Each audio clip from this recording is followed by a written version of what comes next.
You are listening to PastThink.com audiobook. Please like and subscribe, thank you. Chapter 41. Xuande leads his people to safety. Zhao Zilong rescues the heir apparent of Xuande. As Zhang Fei charges forward, it is Su Chu who rides out to defend Chao Ren. But Su Chu has little energy left for such a battle, and soon he flees. However, he has given Chao Ren the chance to escape, and soon Chao Ren has found safety ironically in the ruins of Xinya, where he draws together the remnants of his army. With the power of Chao Ren's army broken, Zhang Fei, Xuande, and Kong Ming are now able to start ferrying the people across the river to Fan. Once safely across, they burn the boats. There is no going back. When Cao Cao learns of the tricks Kong Ming has played, and the cost to his men, his fury knows no bounds. He now turns the full force of his vast army against his enemy, intent on attacking and seizing Fan. His immediate fury and desire to destroy are curbed by his advisor Lu Yi. He suggests that diplomacy be tried first, and that an offer be made to Xuande to surrender so as to spare the suffering of the ordinary people. He knows this will appeal to Xuande's sense of honor and virtue. He also suggests that Xuande's old friend Shan Fu be the messenger bearing this proposal. So Shan Fu sets off to visit Xuande.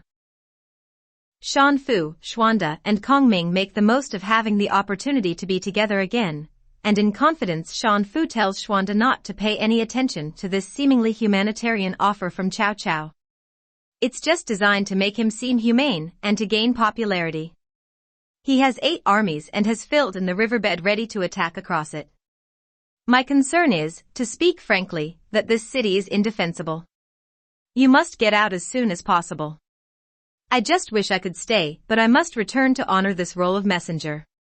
But believe me, my mother's death is seared into my very heart. While I'll honor my pledge to stay with Cao Cao, I'll never, ever help him to develop a plan of attack. Now you've Sleeping Dragon with you, all will be well. So saying, he makes his farewells and departs. Shan Fu returns to Cao Cao and informs him that Xuande will not surrender. Back with Xuande and Kong Ming, the dilemma is that, now that they have rejected Cao Cao's supposedly generous offer, they know he will throw the entire might of his army against them. They will have to move again, as Fan is not defendable. This raises once again the issue of what to do about the ordinary folk of now both Xinya and Fan. The two men agree that there is no question of abandoning them, and that they should ask the people what they want to do. When they ask, everyone cries out that they want to go with Xuande. So once again Xuande has to plan for an exodus of the people who look to him as their protector. The retreat starts straight away. In tears the young help the elderly, parents their children, men take care of the women, while on all sides rise cries of deep distress. All this touches Xuande to the very heart. This is my fault, he says. Why, since I have caused so much distress, should I go on living? And he tries to commit suicide by throwing himself into the river. Only the timely and desperate intervention of his closest commanders prevents him. At last they arrive at Xiangyang, only to be denied entrance and safety by a terrified Lu Zong. This cowardly younger son of Lu Biao, now supposed to be the ruler, is horrified at the thought of the vengeance that Cao Cao will exact if he gives sanctuary to Xuande. This despite the obvious suffering of the masses of ordinary people gathered outside the city walls. Cao Mao and Zhang Yin even order the archers on the walls to fire at those gathered before the gate. Suddenly there is a terrible commotion inside the city. A fierce-looking warrior, with a couple of 100 men behind him, roars, "You two traitors! Lord Xuande is a man of virtue." And so saying, the warrior Wei Yan slashes his way to the gate, swings it open and lowers the drawbridge, crying out, "Come on in and let's kill these traitors." But no sooner does Wei Yan do this than another warrior, Wen Ping, bursts forth and attacks him. Chaos ensues inside the city. Watching the violence unfold, Kong Ming turns and recommends to Xuande that they abandon trying to enter Xiangyang. They decide instead to head for Jiangling. By now those traveling with Xuande are a vast crowd of over 100,000. Stopping to offer prayers at the tomb of Lu Biao, Xuanda weeps over the disasters that surround him. Here news comes that Cao Cao is already at the river, preparing to cross. His officers try to persuade Xuanda to head immediately to Jiangling, even if this means abandoning the people. This Xuanda refuses to do, even though this means progress will be very slow indeed. And that his own life will be in serious danger.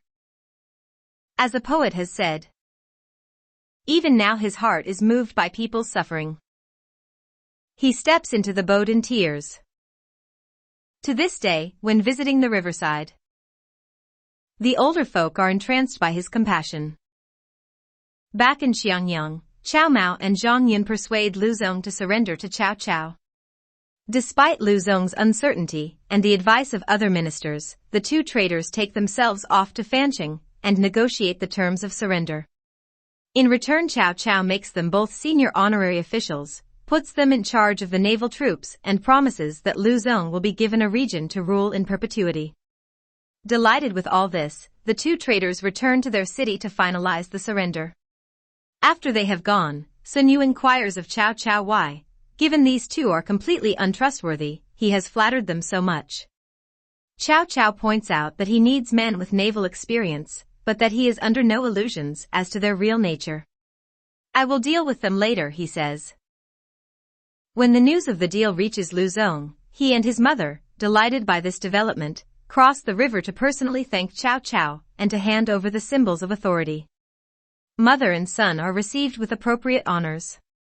However, this will not last. The following day, Cao Cao enters Xiangyang and takes control. To the dismay of Lu Zong and his mother, far from being given a post of real importance, they are told to go to the remote north, where Lu Zong is to be made governor of a city. In vain Lu Zong asks to be kept near the city, and soon mother and son are on their way. Not long after, Cao Cao sends one of his trusted officers after them. When he catches up with them, he tells them to surrender now as he has orders to kill them both, mother and son, so there is no point in resisting. Clinging to each other they cry out, but in vain, and soon their bloodied corpses lie beside the road.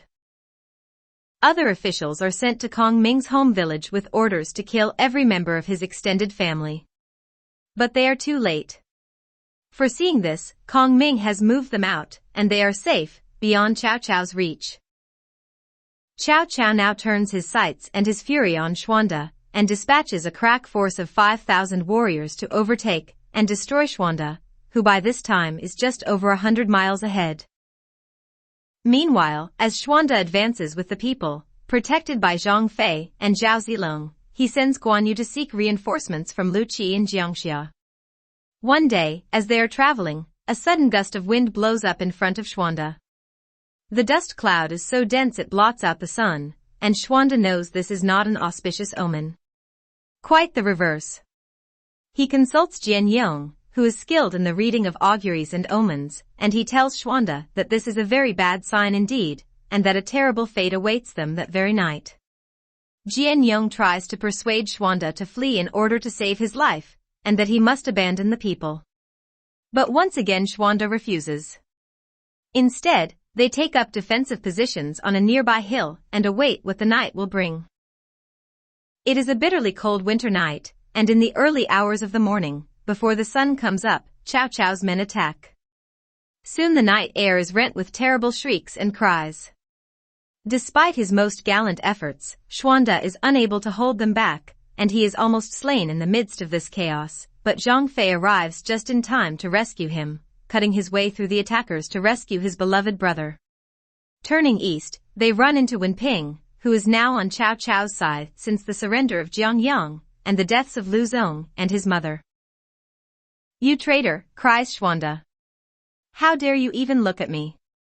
Wenping is overcome with shame and turns his men away, allowing Xuanda and Zhang Fei to escape. But their path is far from clear. Other enemy commanders come to the attack. Zhang Fei slashes left and right, cutting a path through the enemy troops for Xuanda as they flee, until dawn at last appears. Xuanda looks around in the pale dawn light, and sees just about 100 of his men left. Of the whereabouts of his family or his people he has no idea. Untold numbers of lives, he cries, are undergoing terrible suffering because of me. And all because they wouldn't leave me. My family, my staff, all gone. So overwhelming is this sorrow that even if I was made of wood or brick I would be weeping right now. Looking up, he sees Mi Fong, arrows stuck in his face, come staggering up the hill. Zhao Zilong has joined the enemy, he shouts, but Xuanda swiftly silences him, saying, Zilong is one of my oldest friends. He wouldn't betray me. But Zhang Fei joins in, seeing we've lost, maybe he's decided to look to his own fortune first. He's been with me without self-regard through all our adventures and disasters, says Xuanda. He stands as firm as a rock. No offer of power will ever sway him. But I saw him heading in Cao Cao's direction, says Mi Fong, to which Zhang Fei says, let me go searching for him, because if I find him I'll kill him.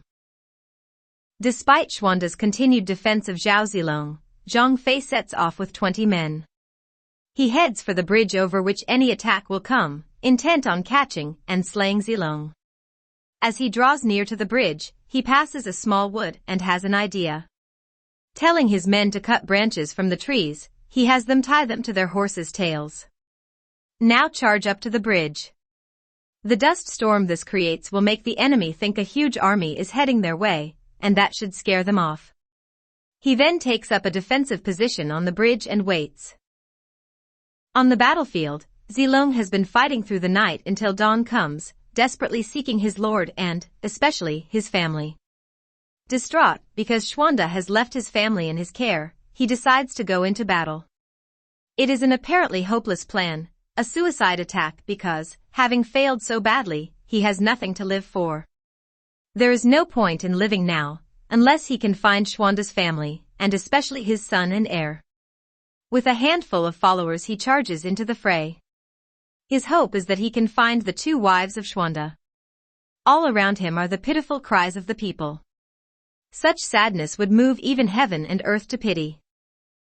As he rides, he sees a man by the roadside whom he recognizes as Jian Yong. Zilong cries out, have you seen the 2 ladies? Jian Yong replies, the 2 ladies abandoned their carriage, taking the child with them, and ran. I chased after them uphill, but was attacked and wounded and thrown from my horse. Unable to fight any more, I've ended up here. Zhao Zilong sends the man off to be cared for and dispatches a messenger to Xuanda, saying, I'll search for the 2 women and the child, going to heaven or throughout the earth in pursuit, through good or evil, if I have to, and failure will only happen if I die in the attempt. Further along the road, he hears that Lady Gone is walking, barefoot and ragged, with a crowd of other women. Zilong urges his horse on until he sees in the distance a crowd of over 200, both men and women. Crying out, he asks, is Lady Gone here? And from the rear of the column a cry goes up, it is Lady Gone. Zilong leaps from his horse, tears flowing, and admits that it is his fault that all this has happened. But where, he asks, where is Lady Mi and the child? She and I had to abandon our carriage and travel along with the people. But then in the crush and chaos when a group of soldiers appeared we became separated. I've no idea where they are now. Suddenly a cry goes up from among the people. A band of soldiers has ridden into view, and in their midst is a prisoner. Zilong realizes this is none other than Mi Zhu, Lady Mi's brother. Rushing to the attack, he scatters the troop and rescues Mi Zhu and captures 2 horses. With Lady Gone on one and Mi Zhu on the other, they all ride off to find Xuanda. As they approach the bridge, Zhang Fei, who is standing guard there, shouts out, why have you betrayed my brother? To which Zilong replies that he has been looking for the ladies and the child, and that he has no idea what Zhang Fei is talking about. Grudgingly Zhang Fei has to confess that he has heard about this from Jian Yong, but only because of that will he believe Zilong. Zilong hands over Lady Gone to Mi Zhu with orders to take her to Xuanda, while he himself turns about and heads back into the battle to try to find Lady Mi and the child. By now Zilong is traveling alone, and he dashes here, and they're searching for Lady Mi and the child. Everyone he meets is asked the same question, have you seen Lady Mi and the child? But no answer comes until at long last someone says, she's been wounded in the thigh and cannot walk. She and the child are over there, taking refuge. The man points to a ruined and burned-out wreck of a house. When Zilong bursts through the shattered front door, he finds the lady and the child. Zilong falls to his knees before her. "Now I know the child will live," says Lady Mi. "Take him to his father, for now I can die in peace." Zilong is stunned and urges her to come up onto his horse, and he will take them both to Xuanda. "No," Lady Mi cries. "Without a horse you cannot protect the child. My wound is so bad I know I'll not survive. Get going, I beg you, and don't worry about me."